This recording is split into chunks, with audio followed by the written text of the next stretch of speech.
Sup? Hey, everybody on YouTube.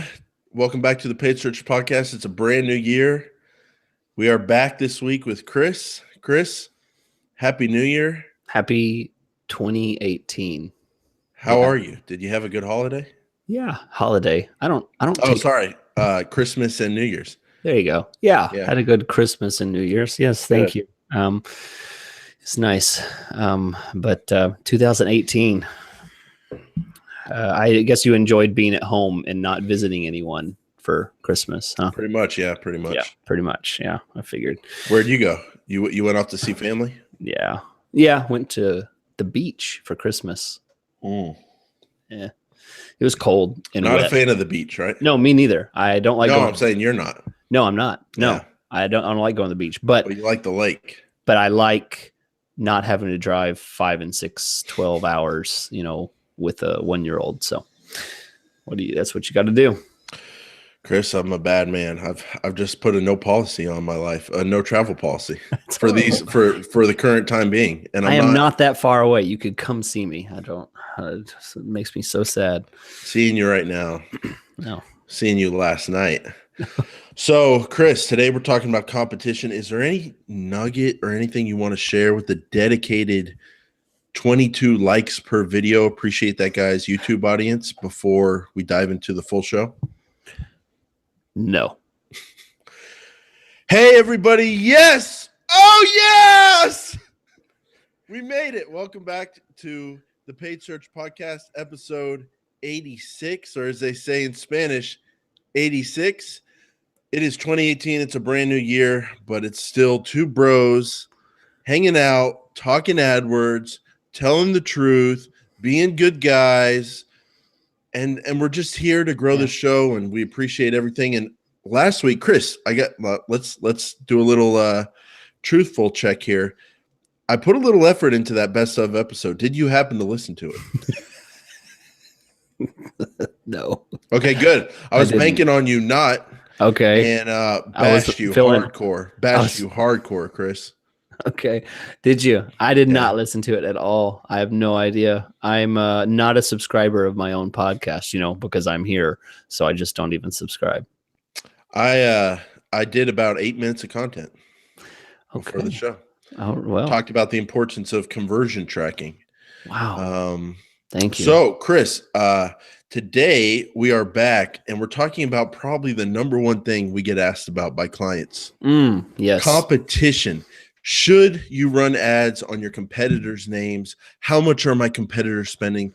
We're going to get into all of that today. But first, Chris, I want you to go to Google. Okay. Go into Google. And I want you to type in Chris Schaefer. Oh, no. Why am I doing this? Just tell me what you see. Now, if I click on that. No, don't. Chris, we're going to find out if you're a good guy. As you know, my website has nothing to do with Chris Schaefer. Super low ad rank. Had to bid a ton to get it to show for the content, bro. Don't kill me right now, Chris. Why don't you read off that ad to the people? So what do people see right now across the great United States of America when they search for Chris Schaefer, one of the top 3% AdWords managers in the country? What do they see, Chris? Has horrible taste in music, can't write ad copy at all. Don't settle when selecting your PPC manager. Work for a true winner. Call now. And what is the URL on my site there? rothmanppc.com/not/him. Well done. Well done. All right, Chris, come on now. I took it easy on you. I only targeted that little area where I know that you live, and also my city, because I wanted to see the ad, and I have since paused it now. But Chris, I wanted to get across the point to you and to everybody listening that depending on what you want to do with your life, this is a real thing that happens. Yeah. And it affects. And can you just take a second and describe the gut punch that you felt, the lack of control you felt when you searched your own name and you saw me just spouting lies? Lack of control is certainly the best way to describe it. I mean, to see someone else who is showing up on something that you would consider, very personal. There's something very personal about Google results for your own name. And Right. yeah, that's scary, especially because, I mean, not only did the ad want to take services away from me, a potential customer. Second, it said I had bad taste in music. I mean, so it's a personal attack. So double whammy there. But yeah, absolutely. And so that's what a great way to show an example of how competitors can affect and worry AdWords advertisers. I was doing it this whole time. We were talking before the show, talking about our families, talking about our holiday break, and just asking you how you're doing, making sure you're okay. The whole time I was stealing business from you. So Wow. with that said, Chris, just before we get into this stuff, just where do you come at this? Where are you coming at this from? Is this something you recommend to your clients on every single campaign? Do you even bring it up with them? Where are you coming at the competitor thing from? Well, I mean, Jason, I think that'll be answered as we go through Right. our points, because I have different thoughts based on different instances. I have no flat answer for everybody. It's always different. Well, I do. I'm kind of and we'll get into it. I'm not a huge fan. And we'll get into different reasons, but just so everyone knows, you can target different keywords, and now some of them, Chris, I believe you may get your ads limited, or there's just certain things Google won't allow you to show on, depending on what is in, who your competitor is, what's in the name. But for everybody listening, the service businesses out there, your AAA movers across town is ABC movers, you can target their name. Yeah. So with that said, Chris, the reason this comes up a lot of times is because people Google their own brand, their own names, and they see other people's ads there, either because other people are just showing up there unintentionally through broad match, or they're actually targeting their name. So to talk about competitor keywords, you have to talk about branding keywords. And so when you talk about brand with your clients, Chris, what does that process look like? If a client asks you, should I advertise on my own keyword name? What do you tell them? The first thing I ask is, I answer their question with a question, and I say, well, when you search for your name, such a rude thing to do. You need to work on that, because that does not make people feel good inside. I know, but that's what I do. And the question is, when you search your name, or in the past when you have searched your own brand company name, do you see people advertising against you? And if the answer is no, and they never have, they just are wondering about it, then I say, let's not do it. It's not really something that I would even want you to start getting into. If the answer is yes, we've experienced that, or it's happening right now, or it's happened in the past, then okay, let's set it up and let's do it in a controlled environment so that it does not completely run free and change the metrics of our campaign. We want to make sure it's in a exclusive campaign or ad group at least, and we're able to control that. That's usually my answer. So you're kind of going on the answer of if you search your name and you're organically listed there number one and no one's above you with an ad, there's no point to brand. Exactly. Okay. Yeah. Now, what happens with me a lot of times, Chris, movers, dentist, I have some clients where the word dentist is actually part of their brand name. And then I have a lot of clients where the word movers is actually part of their name. And so if you have those words in the keyword phrase, people are going to be showing up on your brand search, even if they're not trying to, right? Just targeting mover and dentist keywords. So for me, it comes up a lot, and they've done the search where they search their name, and then they say, one of the first things they say is, I want to see my ad there number one when people search my name. I'm kind of the same way.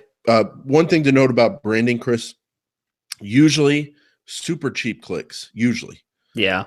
But in your instance, when they have the core word as a company name, it can get really hairy, because it can get tricky. Yeah, especially if they have requirements to show up first, because now we're talking, okay, there's really no bid limitation. You're going to start paying a lot. It's getting into a bidding battle there, because that's going to be important to them. Because if there's anything I've seen clients do, it's search their own name and make sure they're showing up for those, 1 or 2 words that they want to make sure, it's one phrase, and then they'll also search their name. And if they don't see themselves the way they want to see themselves, that's when you get that email. So, I mean, It's a big concern. And I've got clients who their brand clicks come in at 80 cents and it's great. And then I've got other ones that are like $5-6. Yeah. Because they pick up some kind of generic search as part of their name. So branding drives a lot of thought about competition, Chris. Now, the next kind of topic here when it comes to competitors is bidding on competitors' brand names. When a client gives you a list of competitors, what's your next move? Are you going to their website? Are you looking for how they refer to themselves? Are you setting this up in its own ad group? I don't like to get into the bidding war with competitors. I don't like to be the guy that shows up on other brand names. And there's 2 reasons for this. One is it's expensive because you have no real authority on that word. That word's not relevant to you. You're not going to have it in your landing page, and you certainly shouldn't put it in your ad copy. So it's not going to be, you're going to be hit on quality score. So you're going to pay more. Okay. So relevancy and cost per click are going to be down. The other thing is I don't have any numbers for this, but just from experience, I would say, 80% of the time, people are just calling because they're wondering where their repair guy is. They're wondering, they have a question about invoicing or something like that. Very rarely are they calling because they have a new job and they're wanting to get a price for it. It's not the kind of thing that you can get all these clicks. And in the end, if they call you and if they think, maybe you have a better deal, there's so many ifs there. In the end, why go after? Why even start that war? And then the third one is that person can do the same thing to you. Imagine you do it to company XYZ. Now XYZ is going to see it and they're going to start doing it to you. It's a double whammy there. Now you're fighting a battle you started yourself. If you do searches on some of the biggest AdWords agencies out there on their brand names, people, of course, are bidding on those people's names. But the biggest ones themselves, a lot of times, Chris, I see that they don't bid on competitor names. And that's kind of driven my insight on this, which is, okay, if the biggest guys in the game don't want to mess around with it, why should my clients? And I kind of come down on the same kind of points. Number one, most of the time when someone's searching for a competitor, they're going to be not looking for new business, but they're going to be looking for some issue with that competitor. Or the other thing, Chris, they're dead set on hiring that competitor. That's why they search their name. And then the other thing, Chris, even if they are looking to hire any company for that service, plumbing, moving, whatever, when they search a competitor name, you still have to be good on the phone and know how to handle a competitor call and turn it into new business. And almost all my clients can't do that. So most of my clients, I recommend not doing this. We actually add competitor names as negatives quite a bit. Before the show, Chris, you were talking about how if you use a lot of brand keyword or broad keywords or broad match modified keywords, you'll start possibly showing up on competitor search terms. And that's where you can find them and add them as negatives. But Chris, I got to say, I have clients, movers out there where this is working. And I told the client when we came in, I was like, hey, I see you're doing a lot of competitor. We recommend turning it off. We see it doesn't work for almost all of our clients. And he said, no, I know what I'm doing. I hear the customers out here. As soon as they realize I'm not the bigger guys in town, I talk about my pricing and how it's so much better and I can win their business. So it depends on the individual advertiser, but it does. I have seen it work. But I think, Chris, the biggest overriding factor why I don't like to get into it is most of my clients like you, $1,000 to $5,000 a month. And if we can spend the full budget on the top keywords, let's do that and not mess around with this. The other big reason, Chris, is I'm a pragmatist. I don't want to go to war with people. Yeah. And I've gone to war on AdWords, and have seen how tough it can get, and it's not fun. I mean, you're watching that account all day long, and it is stressful. And every time someone clicks on an ad, I mean, for your, for your brand, and someone's bidding against you, you're going to end up paying more for that. I mean, you're essentially working up the price of your own ads with your competitor. They're pushing your price up, and you're pushing their price up for those same brand ads. It's just, it's a wheel that I don't want to run. So, and how much? And this is, I think we should clarify. And this is for most instances. This is out the window for people that are already dealing with it. If you're already dealing with it, then we have some other things we're going to talk about. But if you're not in it, if it's not a problem for you, don't start it. I think that's the core message of these first two points. Or if you are going to start it, end it. You know what I'm saying? Yeah. So Chris, I was just thinking about offline reality. It's like, how often do you go to, say, an eye doctor, and right outside the eye doctor's office is a billboard for another eye doctor in town? And you go to that one instead. Right. Like, people, you don't do that. And it's just like, and I mean, we've competed before on like Elance and Upwork and that kind of thing. It's like, in our profiles, we didn't go out of our way to say, Chris Schaefer sucks. Yeah. If you were thinking about hiring him, hire me. We just presented ourselves as the best. Just do the best you can for you, and because I'm thinking about my AC company. I always hire here at my house. I mean, I know you have central air. Yeah, I do. I'm in the 1%. Chris Schaefer. Yeah. Has central air. I know, we live in Texas, so you have to. But I said don't set it lower than 77. Only can turn it on after 5 p.m. So, all right. But my AC guy, I love them. I love what they do. They charge what they've always been super nice to me. And if I searched for their name and called the wrong person, and I found out I just called someone that wasn't them, I mean, I would never. I don't care what price they have. I trust these other guys. And most of the time, if somebody knows your competitor's name, they've taken the time to remember that name. What's the likelihood that they're going to like you instead if they've gone so far as to be branded on that one company? They're probably married to that company, to that brand. I just don't like the idea. I think it would. It also depends a lot on the industry, Chris. And you and I work with a lot of service companies. And when you need a new HVAC system, you don't call up and say, I need a new system. What's the price? Okay, come out today. You do your research. You find a company, use them over and over. Whereas if you're searching for maybe an electronics skateboard or whatever, e-commerce search, and you did someone's search, a brand search, and then another ad pops up that says 50% less on the price, maybe you're more open to clicking and buying at that moment. But for the service businesses, it's a tough nut to crack. Yeah. All right. So next we've got something I think is probably underutilized. I don't use it a whole lot, but there are absolutely instances that it works well. Bidding strategies, specifically for outbidding certain domains. Right.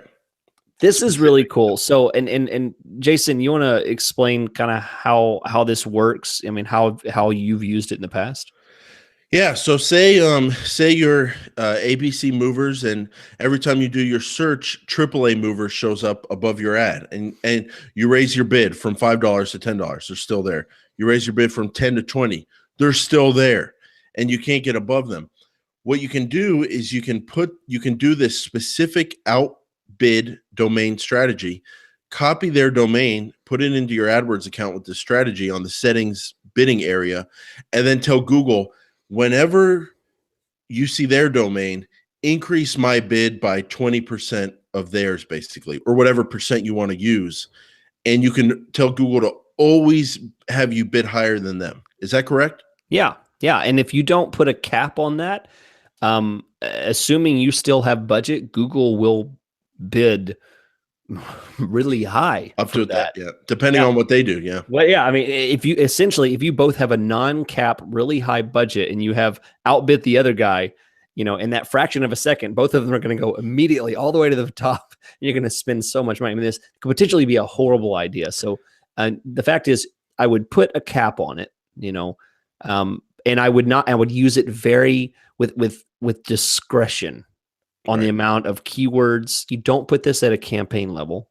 You put this at more of a keyword or an ad group level. And then you make that ad group or keyword into its own campaign.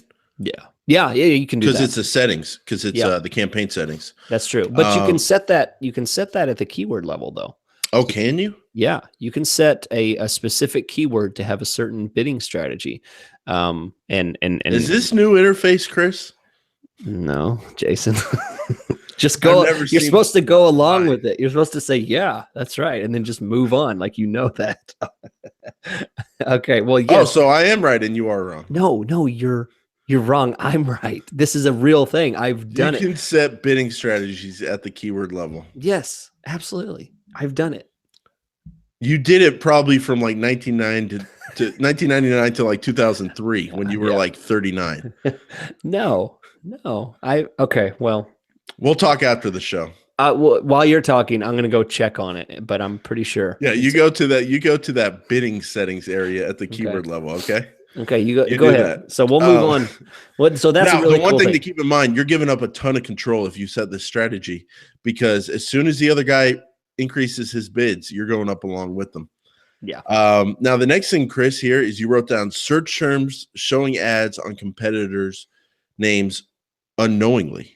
Yes. Do you have any stories? How has this gotten you in trouble? Well, not in trouble. I haven't gotten in trouble. I just got access to an account. I'm going to give you a real world example because everybody loves real world examples. I just got into account today. We're talking like an hour ago. And I looked through this account and they had a lot of broad match keywords. And they had a lot of modified broad match. And the problem is it was in a service industry, the kind of thing where service industries have the same core term as their business name. Like you said, movers, like ABC Movers does moving. Right. So get into a lot of trouble because what was happening is they'll have, this core service term, and then that'll be a modified broad match.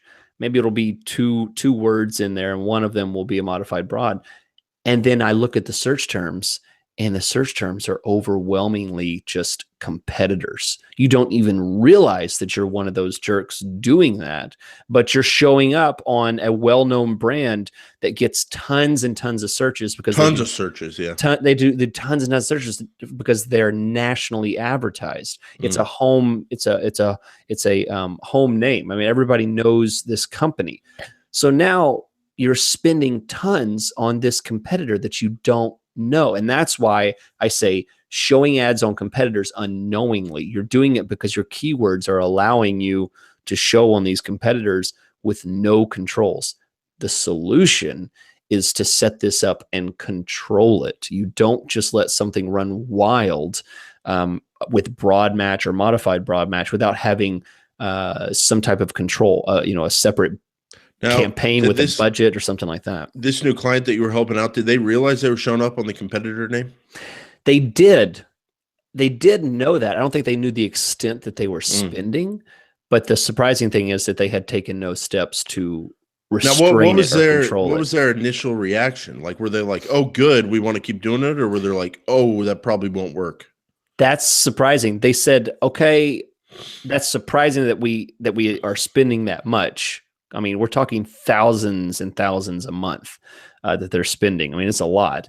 And they're surprised that they're spending that much. And then their second reaction is, they were questioning like, is this a bad thing?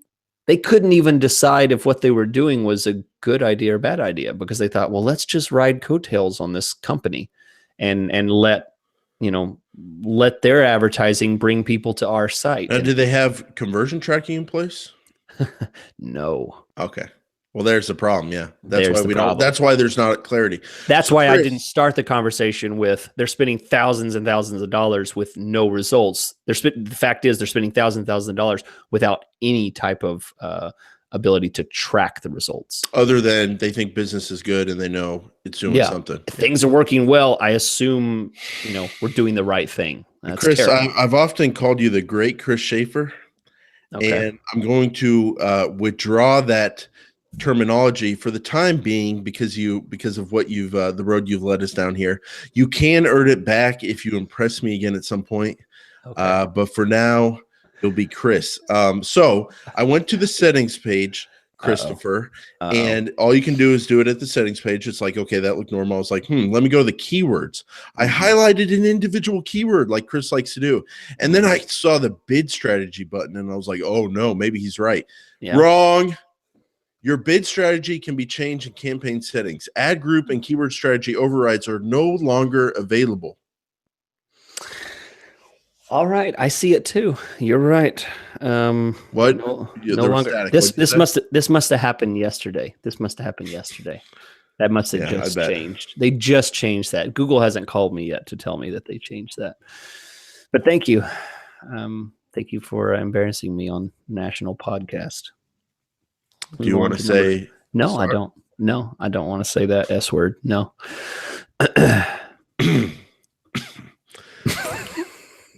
Now, Chris, one thing I do use, people often say like, okay, if you don't want to do competitor keywords, this is me acting like one of my new clients. Okay, Mr. Rothman, if you don't want to do competitor keywords and I'm sending you this long list of competitors to research, are we going to do them? Are we going to use them for anything? You're kind of making me feel like an idiot here for thinking about my competitors and actually studying my industry. Well, rest at ease, client. We can use competitor data for a lot, even if we don't target the keywords. Chris, we can look at the ad copy they're using when you do a Google search and see what people are doing with their ad copy. And you can also look at competitors' websites to get regular keyword ideas and also ad copy ideas. That's a practice I have, Chris, to get a feel for the industry, get a feel for the kind of keywords that I want to be targeting. Is that something you do as well, just by default? Yeah, absolutely. There's something I use all the time is when I first start my looking into a certain industry that I may not be familiar with, is I do a search and I look, how do these guys explain what they do to a layman in an ad?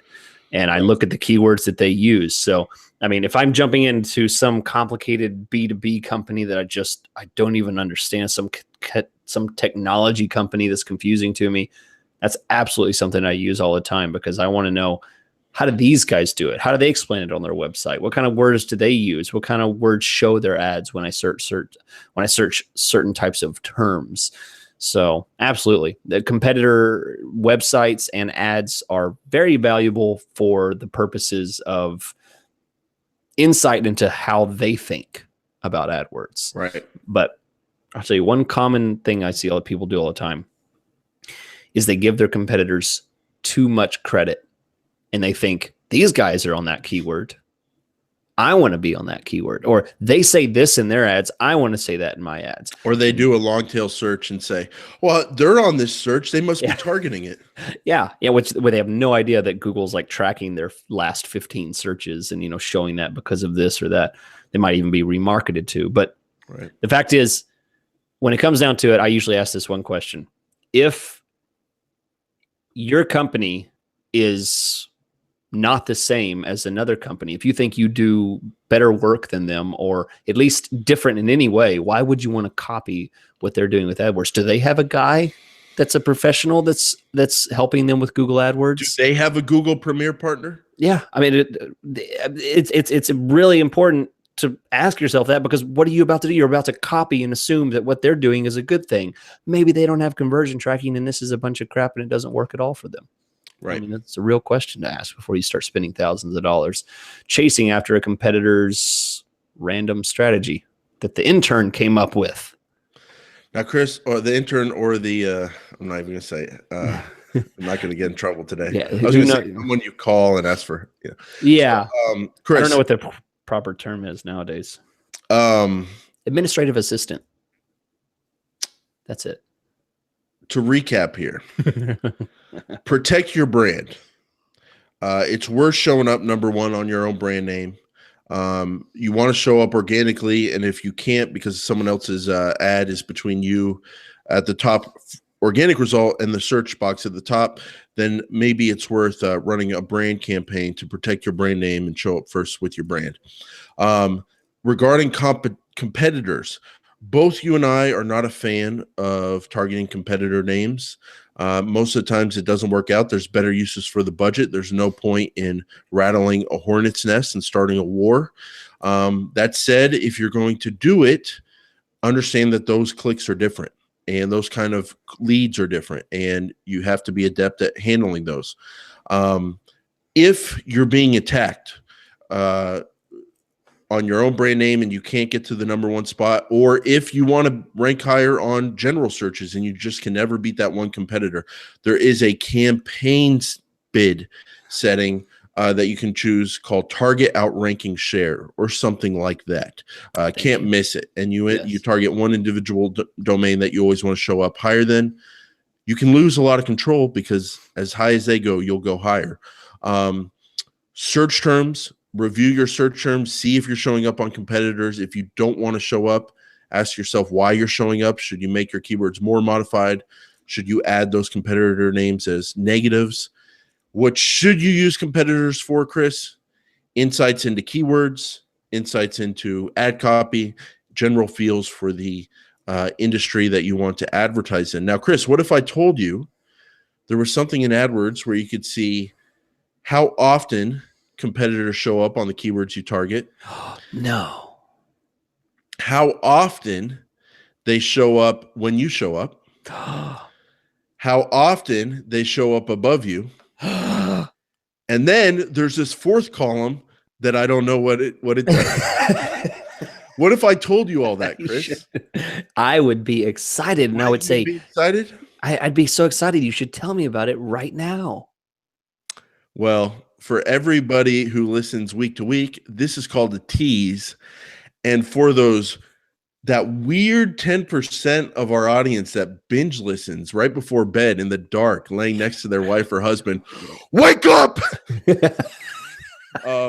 You get to listen probably right now because you probably are binge listening. So we are teasing the blank, diddy blank, diddy blank. And we're not even going to tell you what it is. But next week, we are going to tell you how to access that data. We're going to dig into it. Chris, we're going to go over live results from some of my clients. Yes. And I like it. The number one thing I've noticed about that, the big bad monster that you think is out there chasing your ads around, usually they're not that scary. It's not there. Yeah. I've done it all the time. I've done it to my clients and say, okay, here's the 4 guys that show right along with your ads. They're like, who's that? They don't even know. Right. They don't even know who they are. They don't even recognize them. So, but we will get into all that next week. I've put my time in. I've talked about AdWords content. I'm done with this episode. Okay. I get to talk to my friend Chris now. Oh no! So Chris, New Year's resolution. Do you have one? No, I don't really do those. No. What about you? To get more sleep. Oh gosh. That's not sleep. That's not a good one. I want that's a great one. I want less sleep. On average, what do you get a night? 7, 6, 5. So maybe 6. 6 hours. Yeah. Yeah. I get probably about 5 solid hours of sleep. 5 to 6 on average. And I need to start getting more like 7. Yeah. I mean, that's my New Year's resolution. Goodness. I'll tell you, what works for me is less screen time before bed. Right. Less screen time. Of course, I don't do that myself because I play video games up until the moment before I go to sleep and then read my Kindle to fall asleep. So, yeah. And you also read books because I know you're, well, I guess you read them on the Kindle, but you're back in the book club. So, yes. Maybe we'll break this book club out into the podcast one day. But for now, that's it. I can see Chris is getting nervous. Chris is getting uncomfortable. Chris schedules client calls for 2 minutes after we record our podcast and 2 minutes before we record because he's greedy and he doesn't value my time. No, Jason, if we could have a podcast just called the Chris and Jason Talk About Nothing Show. The Chris and Jason Week, and we just podcast all week long. Last week with Chris and Jason, and we just talk about what we did last week, I would be there. So don't be confused by my my lack of concentration skills by the end of a 1 hour conversation with you. It's not. All right. Well, with that said, it's late on a Thursday afternoon. We all know Chris is getting back to work, and we're going to have to sign off now. But everybody, thanks for sticking with us for another year we're both going to be old men by the time this thing is over. We're not quitting until AdWords quits. We're not quitting. And then after AdWords quits, we might just talk about the glory days. The glory days. I was thinking about it, Chris. I'm going to be an old man one day with nothing to show for a career or anything. Mm-hmm. But I'm going to be able to tell people I was great one day. Yeah. And you can watch the videos as I talk about it. Watch the hours and Remember hours of YouTube? content. Remember YouTube? Go back to that. Oh. Remember YouTube? And then they demonetized all their creators, and then their creators went to Facebook Live. Yeah. But then no one went over to Facebook Live either. All and YouTube is now is just pictures of dead people bodies complaining about demonetization. Oh, that was dark. Yeah. Too far? No, Yeah. that's one video that probably should be demonetized. So. Yeah, it is. It's gone now. But anyway, don't look that up. All right, guys. Thanks for listening. We will be back next week. Social media, blog. Jason's left the building. I'm going to just put him on the screen. There's Jason's empty wall. Thanks for listening, guys. We'll be back next week.